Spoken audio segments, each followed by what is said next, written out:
Estudar com Autonomia é um projeto da Secretaria Regional de Educação, Ciência e Tecnologia, sendo da sua única responsabilidade os conteúdos que passamos a emitir.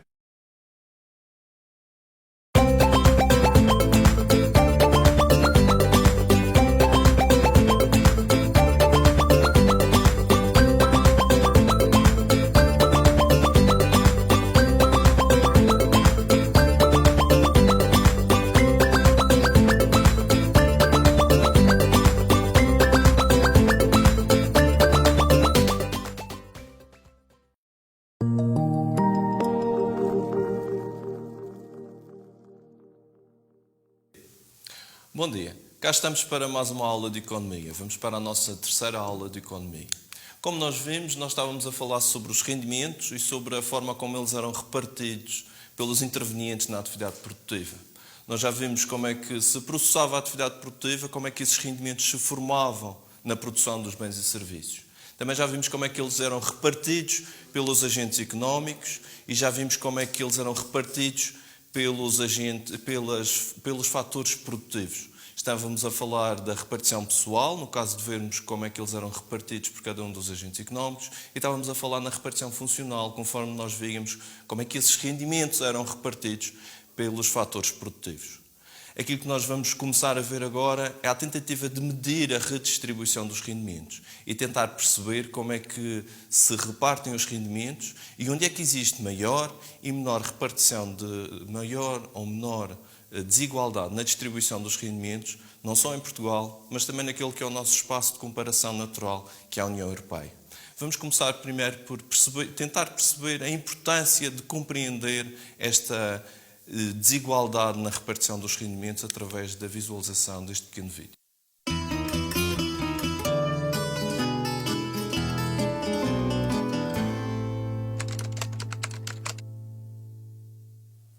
Somos um dos países mais pobres da Europa. As famílias portuguesas têm um dos rendimentos mais baixos. O rendimento médio de um agregado familiar era há 2 anos de cerca de 12 mil euros, quase 4 mil euros menos que a nossa vizinha Espanha. Apenas em 9 países da União Europeia, todos ex-países de leste, o rendimento médio familiar, tendo em conta o custo de vida, é menor. Os romenos são os mais pobres, têm apenas 4 mil euros por ano por família.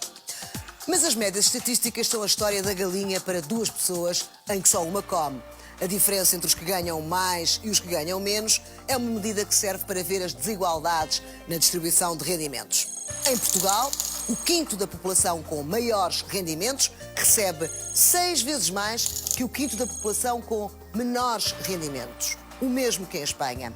É uma das maiores diferenças na União Europeia. Só em 2 países, na Letónia e na Roménia, o fosso entre ricos e pobres é maior. Portanto, quem é que em Portugal come a galinha? Ou melhor, quem é que come a galinha mais gorda e quem é que chupa o osso? Uma das formas de ver é através das declarações de impostos. Nas cerca de 4 milhões e 600 mil declarações de IRS, 42% declaravam ganhar menos de 10 mil euros por ano. São as famílias mais pobres.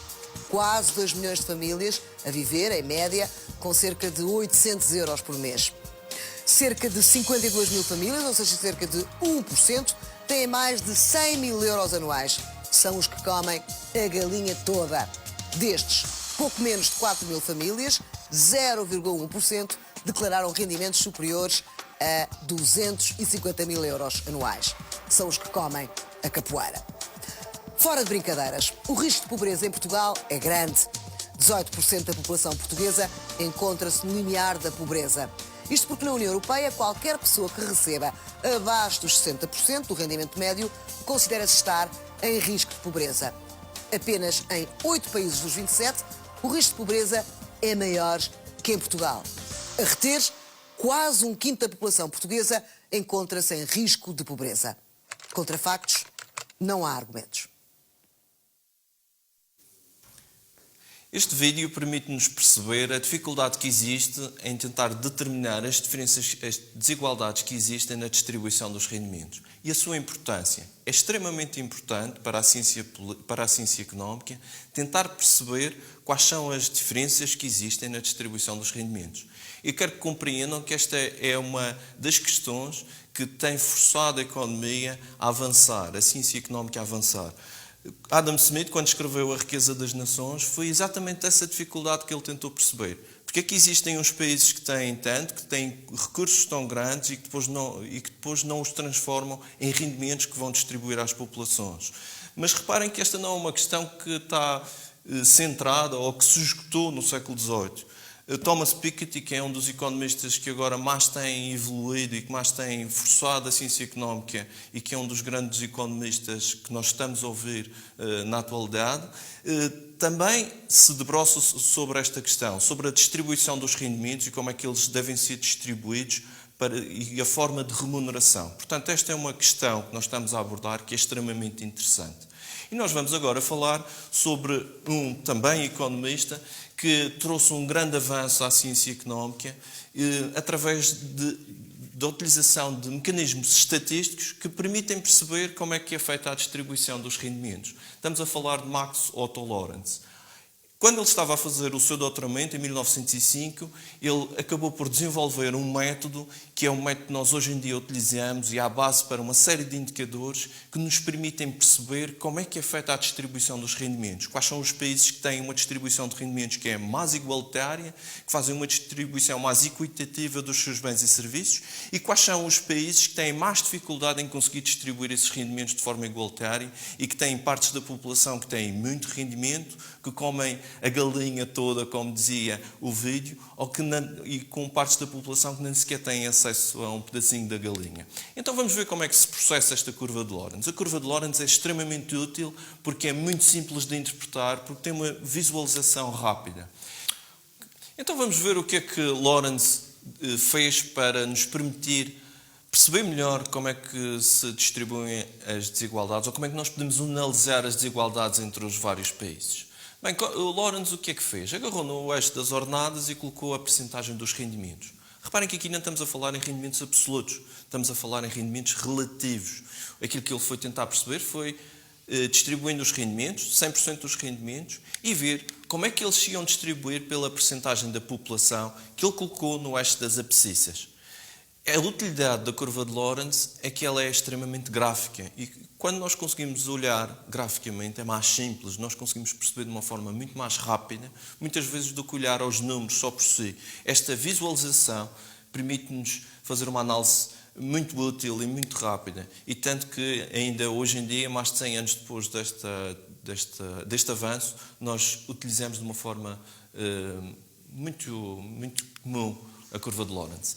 Então aquilo que o Lorenz fez foi distribuir os rendimentos ao longo de um gráfico e percebeu que nós tínhamos uma reta que era de equidistribuição. Aquilo que corresponde à bissetriz, que vocês também conhecem da matemática. Então aquilo que ele disse foi que se nós tivermos uma distribuição perfeita, 10% da população, os 10% mais pobres da população vão receber 10% do rendimento, 20% da população vão receber 20% do rendimento. Ou seja, o rendimento é perfeitamente distribuído pela população. Todos recebem exatamente o mesmo. Mas nós sabemos que, na prática, isto não acontece. Por muito boa que seja a redistribuição e a distribuição dos rendimentos, ou muito equitativa, por muito equitativa que seja a distribuição dos rendimentos pela população, a verdade é que isso não acontece. Então nós vamos ter de perceber como é que isto se processa. Se nós formos a analisar, nós temos aqui uma curva que nos pode ajudar a perceber. É uma exemplificação de um país qualquer. Aquilo que nós utilizamos é ver como é que se comportam os 20% mais pobres e como é que se comportam os 20% mais ricos. E a partir desta diferença, nós vamos perceber se os rendimentos estão a ser bem distribuídos ou não. Então vamos ver. Aqui nestes 20% da população, que são a parte da população que recebe menos rendimentos, estes 20% da população que recebem menos rendimentos têm acesso a cerca de 5% dos rendimentos. Estamos a falar de valores relativos. Os 20% mais pobres só têm acesso a 5% dos rendimentos. Agora vamos ver o outro oposto. Os 20% mais ricos. Reparem que os 20% mais ricos correspondem ao que está acima dos 80% da população. Então, estes 20% mais ricos, 100 menos 80, vai dar os 20% mais ricos, aqueles que têm acesso à maior fatia dos rendimentos, vão ter acesso a 45% dos rendimentos. Reparem, esta diferença aqui são os tais 20% mais ricos.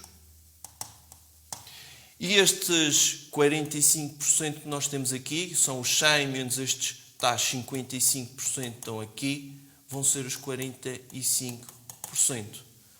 Portanto, enquanto os 20% mais pobres só têm acesso a 5% dos rendimentos, os 20% mais ricos têm acesso a 45% dos rendimentos.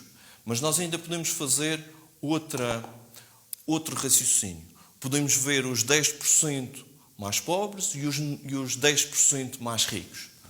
Então, se nós formos a ver, 10% da população são estes primeiros 10%. Reparem que aqui está distribuído os 10% mais pobres até termos o total da população. E ali também é a mesma coisa. Começamos por ver quanto é que eles recebem e depois até termos a distribuição do rendimento total. Estes 10% mais pobres vão ter acesso a cerca de 3% do rendimento, mais ou menos. Então vamos ver quanto é que têm acesso os 10% mais ricos. Os 10% mais ricos, nós já vimos, nós vamos ver a diferença. Vamos ver a diferença entre os 100 e os 90 e vamos ver estes que aqui estão são os 10% mais ricos. Estes 10% mais ricos vão ter acesso a 30% do rendimento. Têm quase 1/3 do rendimento. Reparem que isto mostra-nos bem que a desigualdade na distribuição dos rendimentos que nós temos. Mais do que isto, nós, além desta comparação que nós conseguimos fazer dentro de um país, a curva de Lorenz tem outro mérito. É que nós conseguimos comparar países com rendimentos diferentes e conseguimos compará-los porquê? Porque estamos a falar de valores relativos, estamos a ver a proporção dos rendimentos que cada parte da população tem. Então vamos imaginar que temos aqui outro país, temos aqui o país B. No país B, e nós já fizemos a análise para o país A, então vamos ver agora o país B. O país B, os 20% mais pobres têm acesso a 20% do rendimento. Os 20% mais ricos vão ter acesso a 30% do rendimento. Os 10% mais pobres vão ter acesso a cerca de 5% do rendimento. Os 10% mais ricos vão ter acesso a cerca de 15% do rendimento. Então, reparem, mesmo sem nós termos aqui escritos a sintetização do que era para o país A, a situação para o país A, nós conseguimos ver logo que no país B a situação os rendimentos estão mais bem distribuídos do que estariam no país A. A desigualdade no país B é menor do que a desigualdade no país A. Não quer dizer que não haja, existe. Para não haver desigualdade, os rendimentos tinham de estar todos perfeitamente distribuídos ao longo da reta da bissetriz. Mas isso não acontece. Então, como é que nós vamos analisar a curva de Lorenz? Em primeiro lugar, reparem que isto é uma boa receita para vocês estruturarem a vossa resposta. Em primeiro lugar, se houver dois países, nós vamos identificar qual é o país em que existe maior desigualdade. Nós já vimos, é o país que está mais afastado desta reta. Quanto mais afastado o país estiver desta reta, maior a desigualdade. Se este país, o país B, estava mais perto desta reta, desta bissetriz, portanto, era um país onde havia menor desigualdade do que no país A. Conforme nós vamos afastando, aumenta a desigualdade na distribuição dos rendimentos.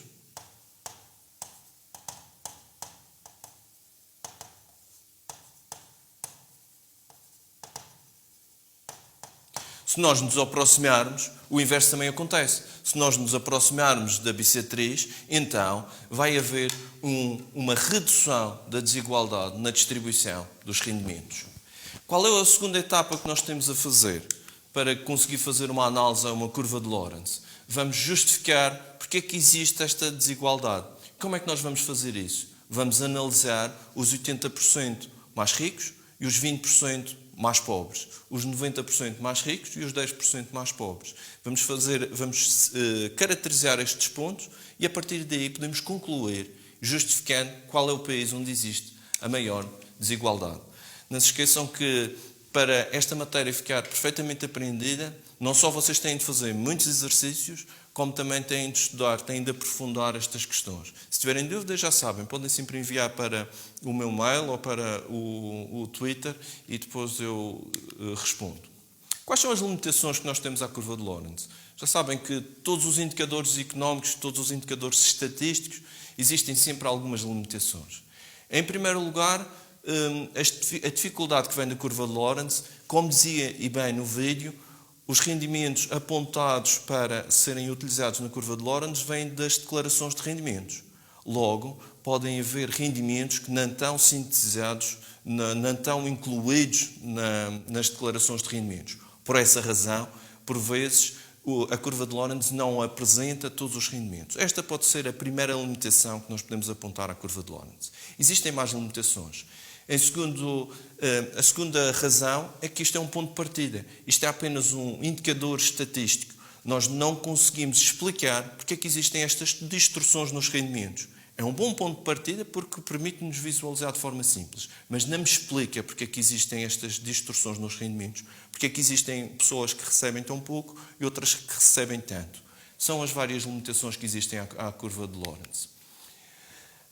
Em cima da curva de Lorentz apareceram depois uma série de outros indicadores. Estamos a falar, por exemplo, do índice Gini, que foi feito por este senhor, este Conrado Gini, que é um senhor italiano e que chegou, a partir daquela representação gráfica, construiu uma coisa que acaba por ser muito usada nos índices de desenvolvimento, que é o índice Gini, porque permite-nos também perceber e comparar facilmente economias diferentes. Então, aquilo que ele fez foi agarrar na nossa já conhecida curva de Lorentz. Vocês já sabem perfeitamente como é que está, portanto, temos a percentagem dos rendimentos no eixo das ordenadas, a percentagem da população no eixo das abscissas, e depois aquilo que ele percebeu foi que, se nós dizemos que quanto mais afastada da reta de equidistribuição, quanto mais afastada da bissetriz nós estamos, nós vamos ter maior desigualdade, então nós temos aqui uma coisa que nos pode ser útil. Esta área pode-me ajudar a perceber quão desigual são os rendimentos. Então, o índice de Gini vai ser muito útil para nós conseguirmos comparar os países.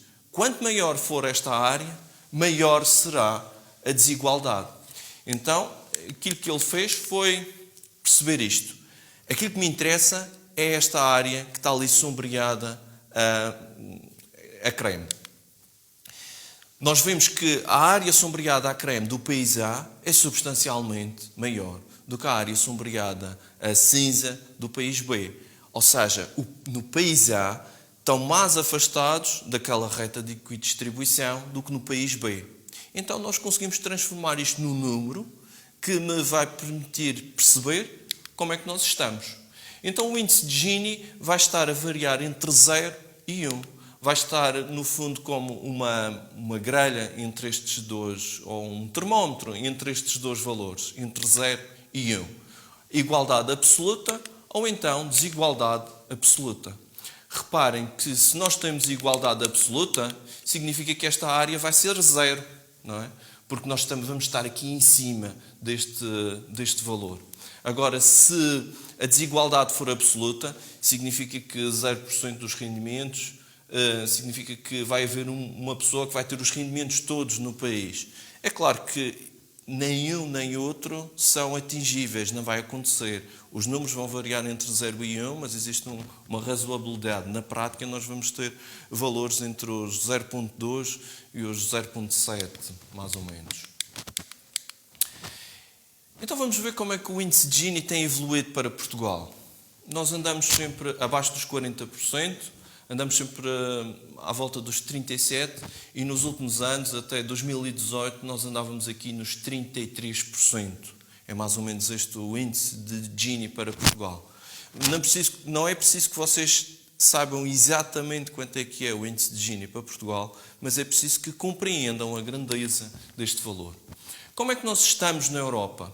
Reparem que os países onde existem maior disparidade no índice de Gini ou maior disparidade na distribuição dos rendimentos são os países que estão mais subdesenvolvidos ou menos desenvolvidos. E nos países mais desenvolvidos, com algumas exceções que têm a ver com outras coisas que não podemos aprofundar aqui, há países que têm um índice de Gini bastante baixo.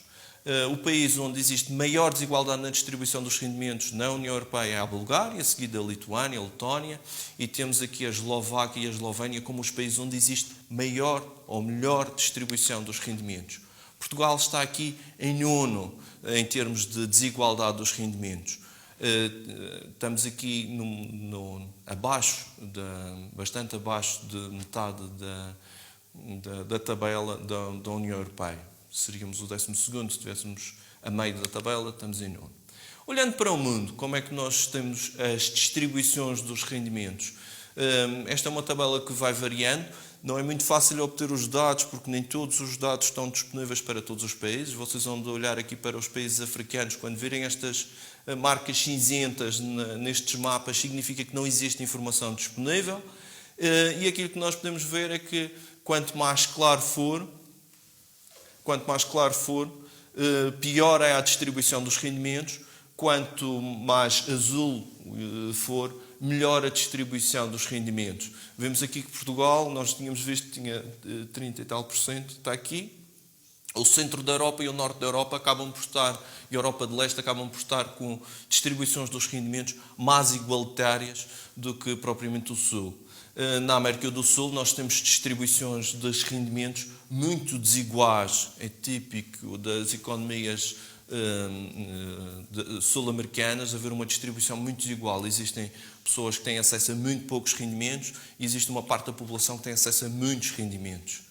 Esta é uma visão global e é bom que vocês vão à internet e que procurem. E este quadro está disponível também com interface que vocês conseguem passar em cima e ver como é que é em cada país. O que é que nós temos a reter? Temos a reter aqui os conceitos da curva de Lorenz que vocês têm de apreender. Temos a perceber que dentro da curva de Lorenz existe uma reta de igual distribuição. E vamos, através da análise da curva de Lorenz, vocês vão tentar perceber como é que é feita a distribuição dos rendimentos e de que maneira esses rendimentos estão a ser bem oferidos pela população, ou seja, se existe maior equidade na distribuição dos rendimentos ou se existe uma maior desigualdade na distribuição dos rendimentos. Sempre reter, quando olham para a curva de Lorenz, ver como é que os 20% da população com rendimentos mais baixos, que acesso é que tem a quantidade de rendimentos que tem acesso. Os 80% dos rendimentos da população com rendimentos mais baixos, ver que quantidade de rendimentos é que eles podem aceder. E depois comparar com os 20% mais ricos da população, ver que quantidade de rendimentos é que essa população tem. Não esquecer que essa comparação é feita pela diferença dos rendimentos que essa população tem até aos 100%. E os 10% da população com os rendimentos mais altos, também ver qual é que é a quantidade de rendimentos que essa fatia da população tem. Desta comparação entre os 80%, 20%, 90%, 20%, é a justificação para vocês compreenderem que quanto mais afastada da bissetriz estiver a curva de distribuição dos rendimentos deste país, do país em análise, maior será a desigualdade na distribuição dos rendimentos.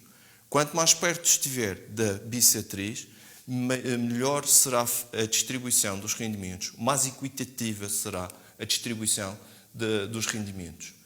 Depois estivemos a falar sobre o índice de Gini, onde perceber que eu não pus ali a fórmula para o índice de Gini, é algo que vocês, se quiserem, podem aprofundar com o vosso professor, ou então, se preferirem, também me podem perguntar e eu mando depois a fórmula, mas aqui o que importa vocês reterem não é propriamente a fórmula, é mesmo o conceito e também a forma de interpretação desse conceito. Compreender que quanto mais perto do zero estiver, melhor será a distribuição, mais justa, mais equitativa. Quanto mais afastado do zero, quanto mais próximo do 1, pior será a distribuição dos rendimentos.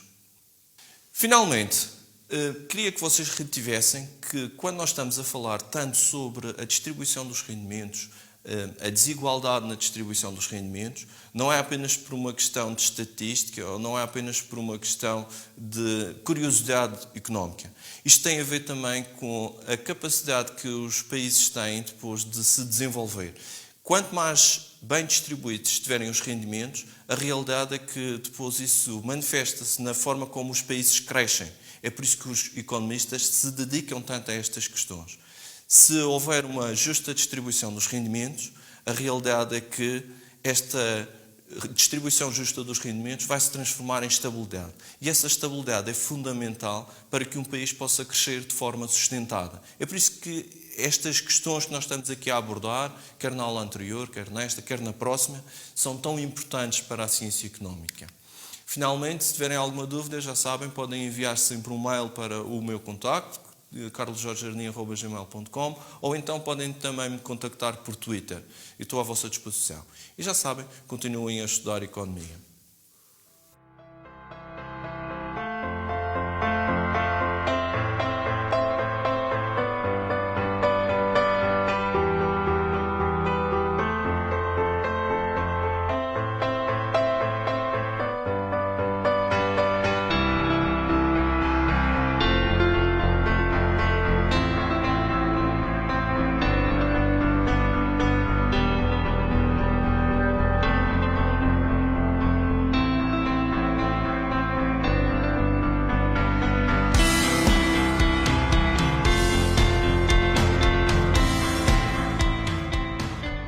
Tem cuidado com o seu computador pessoal? Tal como no seu posto de trabalho, também deve ter cuidado na utilização do seu equipamento pessoal em casa. Geralmente é nestes dispositivos pessoais que guardamos as nossas memórias e os nossos dados importantes, fotografias, vídeos ou documentos que têm algum valor sentimental. Para estar seguro, é necessário proteger todos os dispositivos que estão ligados à internet. Computadores, tablets ou smartphones estão todos vulneráveis a infecções maliciosas, geralmente através de aplicações, na sua maioria gratuitas, que podem conter software perigoso. Se não se proteger, está a correr o risco de instalar um software malicioso que pode apresentar demasiados anúncios publicitários, impedir o seu acesso ao computador, tentar furtar criptomoedas, aceder a contas de e-mail ou até mesmo aos seus dados de acesso a bancos e cartões de crédito. Proteja os seus dispositivos. Recorra apenas a fontes oficiais ou fidedignas para descarregar aplicações.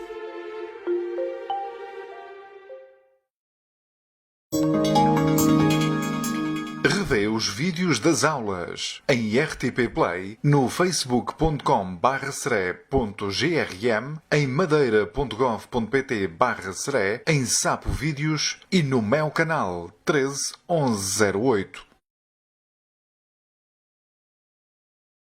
Em momentos de alarmismo social, aumentam os ciberataques e os esquemas de fraude digital. Esteja atento e tenha extrema prudência no acesso, na recepção e na partilha de conteúdos digitais associados à temática da pandemia Covid-19, devendo dar prioridade a fontes oficiais e reputáveis de informação. Esteja on.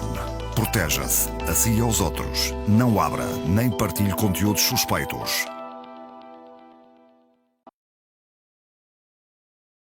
A sua rede pessoal estará segura? Na instalação de um serviço de internet em casa, o operador atribui um nome à sua rede e define uma password. No entanto, geralmente o técnico deixa ficar o nome de utilizador e password que vêm definidos de fábrica, como admin ou admin password. Se os mantiver, uma simples pesquisa no Google pelo modelo do seu router pode bastar para obter as suas credenciais de acesso. A partir daí, é possível aceder à sua rede, aos seus dispositivos, aos seus dados e reconfigurar quaisquer outras opções disponíveis. Deve imediatamente redefinir o nome da sua rede e password. No caso de receber amigos e familiares na sua casa, defina um perfil do utilizador para convidados, com dados de acesso e uma password diferente da sua. Desta forma, está a reforçar a segurança da sua rede e a sua privacidade, impedindo assim acessos indesejados. A sua rede pode ser uma porta aberta, mas com os devidos cuidados é uma porta segura.